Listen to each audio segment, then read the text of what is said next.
Play Store. Arra Google Play Store. Play Storein maaf hojjechuu dide hajamu gaafii ta'e. Innis koomentii yeroo hedduu koomentoota hedduu kan deebisu keessaan koomentii YouTube jalaati. Har'a immoo koomentii kana isa keessaa hin fudhadhe. Koomentiin kun TikTok keessa. Obboleettii yookaan obboleessa kiyya tokko Play Store isaaf hojjechuu waan dideef yeroo lama gaafii tana gaafate. Warra achi keessa garuu deebisuun hin adeemfanne. Haa ta'u cimsiteen na gaafate. Kanaaf deebiin ta'aa fi Play Storein akkamiin banama yookaan update akkamiin ta'a yookaan clear data clear cacheetu settingii keessaan tolchamoo achi booda inni kun update ta'uu qaba waliin laal. Gaafii isa biraatiif ammoo mee stuudiyoo tana nuuf hojjedhu jedhe. Stuudiyoo siif hin hojjedhu. Stuudiyoo akka ati itti hojjettuun sumaa'uu barsiisa. Kanaafuu YouTube jalatti koomentii naaf kaa'ee kallattii jirtu yoo nama YouTube qabaattu taate atiin akka itti barattu siin agarsiisa. Teetumaafuu akka hojjechuu dandeessu. Faayidaan isaa YouTuberoonni Oromoo hundi isaaniitu viidiyoon isaanii yookaan baagiraawundii viidiyoo isaanii akka tolu jaalanna malee teenyaaf tolfannee isaanii balleessuu waan hin yaadneef. Obboleettii kabajamoo. Warreen kun ammoo jechoonni isaanii hedduu baay'ee ammoo haa ta'u YouTubii guddifachuuf waa hunda fiddee asirra maxxansitte malee hin fayyadu. Viidiyoo guutuu TikTok irratti hin maxxansu. Viidiyoo TikTok irratti hammi maxxansu hanga agarsiisaati. Abbaan dhimmaa yoo dhimma qabaate jala deemee TikTok kiyya jala faayidaa kiyya jala YouTubiin kaayamaadha. Jala deemtanii yoonii fi laaltanii irraa fayyadamtan yoo isinitti tolee subscribe gootan yoo isinitti toluu baate immoo laaltanii teessanumaaf irraa fayyadamtanii deemuu hin dandeessan. Kun isinis hin rakkisu anaas hin rakkisu. Osoo arrabaaf kana gumaachuu hin tahin teessanumaaf viidiyoo kana laaluuf jala seenaa YouTube Gada Orootuubyuu jala seenaa yoo isinitti tolee waan feetan godhuu dandeessan. Yoo isinitti toluu baate isin faayidaa teessan keessa argattanii deebuu hin dandeessan. Kanaafuu hordoftoota keenya yeroo hedduu deebi'an bakkiniin godhuun YouTube jala nama koomentii naa barreesse. Koomentii irra baay'ee sanii ilaala malee TikTok jalaa hin laalu. Innis ni baay'ata. As keessa baay'ina caalaa baay'inni isaa sun arraba irra heddummaata. Warri waan angallakkisu isiniif dalaguu didee kallattiin dhuftanii na gaafachuu ni dandeessan. Achi jala Facebook waan garagaraa jira. Walumaanuu gara barnoota gara Play Store haa deemnu.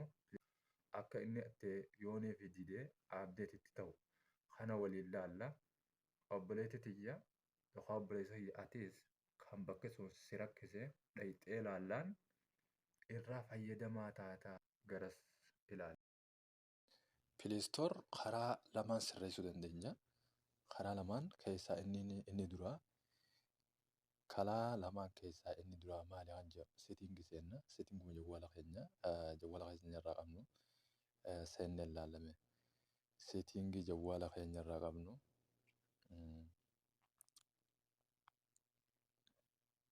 seennee ilaalla. Settingii erga seennee booda amma my apps kan jedhu settingii keessa barbaannee itti dhayina. Apps manaajimentii amma xiyyaratti apps manaajimentii jeefita. Apps manaajimentii irratti ni rukunna. Ergaa apps manaajimentii irratti yeroo tokko rukunne booda wanni inni fidu gara olii kanatti ni ergitan jeeyyaadha. App settingii kan jedhu kanarratti amma asirratti dhoofna. Erga kanarratti dhoofne isa kana gabbuunee ni barbaanna. Amma kana ni ergitan. Google Play Store yookaan appuma fedhe yookaan asirratti isin rakkise kanarra dhuftanii erga asirra dhuftanii booda irra dhooytanii asirra dhooynee halaallu. Asirratti erga dhooyne booda clear daataa fi clear cache isinii fida. Ani amma asirratti wahuma tokko fide. Defaultidha fide kiyya. Amma asirratti keessan clear data clear cache asirratti fide. Kiyyammoo keessaniin gargar waan ta'eef akkanatti fide. Amma isarratti hin dha'ee akka clear cacheetiin asirratti. Amma kana keessaa baanee steppii lammaffaa haasayennu browsera fayyadamtaniin isin fayyadaman hin beekne.